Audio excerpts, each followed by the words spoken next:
ইমামে বুখারী সুন্নি জামাতের ব্যক্তি, ইমামে মুসলিম সুন্নি জামাতের ব্যক্তি, ইমাম আবু দাউদ সুন্নি জামাতের ব্যক্তি, ইমাম নাসাই সুন্নি জামাতের ব্যক্তি, ইমামে আজম সুন্নি জামাতের ব্যক্তি, ইমামে শাফি সুন্নি জামাতের ব্যক্তি, ইমামে মালিক সুন্নি জামাতের ব্যক্তি, ইমামে হাম্বল সুন্নি জামাতের ব্যক্তি, গাউসে আজম সুন্নি জামাতের ব্যক্তি, খাজায়ে পাক সুন্নি জামাতের ব্যক্তি, ইমাম মোহাম্মদ সুন্নি জামাতের ব্যক্তি, ইমামে ইউসুফ সুন্নি জামাতের ব্যক্তি। এক কথায় যত বড় বড় আজকে মুহাদ্দিস মুফাসসির গুজরে গিয়েছেন সকলেই ছিলেন তিনারা সুন্নি জামাতের ব্যক্তি। একটু আওয়াজ দিয়ে বলেন না সুবহানাল্লাহ, আর একটু জোরে বলেন সুবহানাল্লাহ। আচ্ছা, আর আজ আপনাকে চ্যালেঞ্জ সহকারে বলে যেতে চাই যে আজ থেকে 300 বছর পূর্বে আহলুল হাদিস নামে একটা মসজিদ বা একটা মাদ্রাসা আমাদের এই উপমহাদেশে কারো ক্ষমতা নাই দেখানোর, কারণ এই দলটি তৈরি হয়েছে 1101 হিজরির পরে। এ আজিজানে মোহতারাম, আজ সবচাইতে বেশি উপদ্রব হলো এই বর্তমান সময়ে নেট ফারাজির।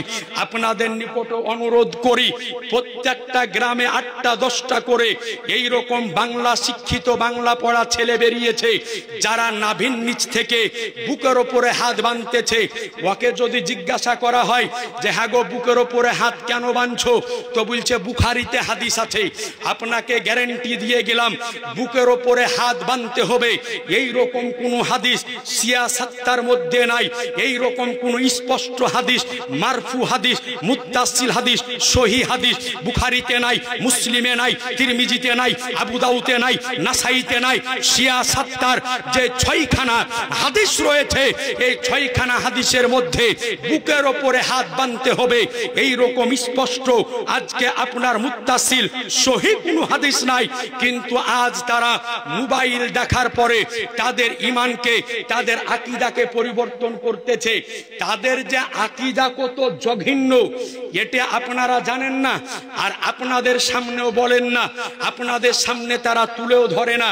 দুটো তাদের জঘন্য আকীদা আপনাদের সামনে বর্ণনা করি, একটু অন্তরে কান লাগিয়ে শুনেন। আমার সামনে যতজন ব্যক্তি বসে আছেন, আচ্ছা বলেন, আল্লাহ রব্বুল আলামিন কারো সাথে ঠাট্টা করে? একটু জোরে বলেন না। আল্লাহ কারো সাথে ঠাট্টা করে না। আচ্ছা, আল্লাহ কারো সাথে ইয়ের কি করে, মজা কি করে? আল্লাহ কাউকে ধোকা দেয়? এই ওহাবিদের বড় আব্বার লেখা কেতাবটির নাম হলো হাদায়াতুল মাহাদি। এই কিতাবের লেখকের নাম ওহাবিদের বড় আলেম, নাম হলো তার মাওলানা ওয়াহিদুজ্জামান। এই কিতাবের 7 এবং 8 পৃষ্ঠার মধ্যে লিখেছে যে আল্লাহ বান্দার সাথে ইয়ের কি করে, ঠাট্টা করে, মজা কি করে, মস্কারা করে। বলেন মুসলমান, এই রকম কথা কোন ব্যক্তি যদি বলে মেনে নেওয়া যাবে? জোরে বলেন না, কার কথা মেনে নেওয়া যাবে না?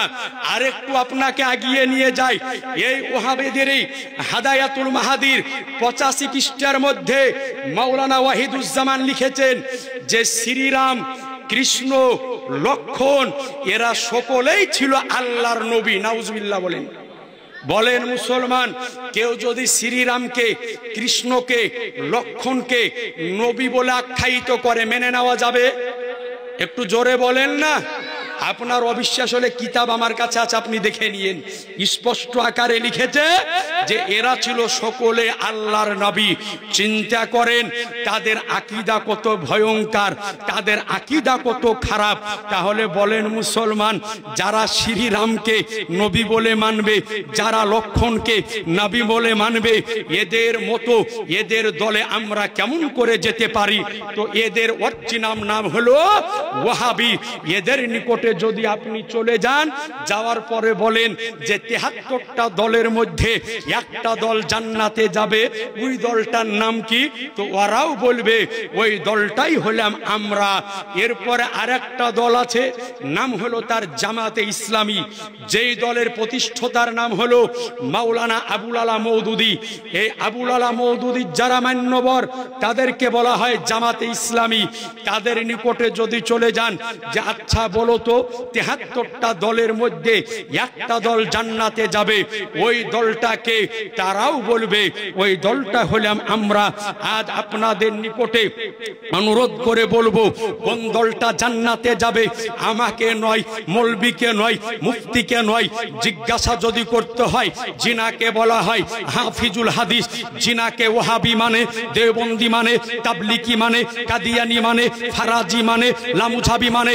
আল্লামা মোল্লা আলী কারি রহমাতুল্লাহ আলাইহে মেশকাতের সারা মেরকাতুল মাফাতি তার প্রথম খণ্ডের 381 পৃষ্ঠার মধ্যে এই হাদিসের ব্যাখ্যা করতে গিয়ে স্পষ্ট আকারে উল্লেখ করেছেন, আল ফিরকাতু নাজিয়াতু হুম আহলু সুন্নাতে ওয়াল জামাতে, অর্থাৎ নাজাত প্রাপ্ত, মুক্তি প্রাপ্ত জান্নাতি যে দল তার নাম হলো আহলু সুন্নাতে ওয়াল জামাত। বলেন সুবহানাল্লাহ।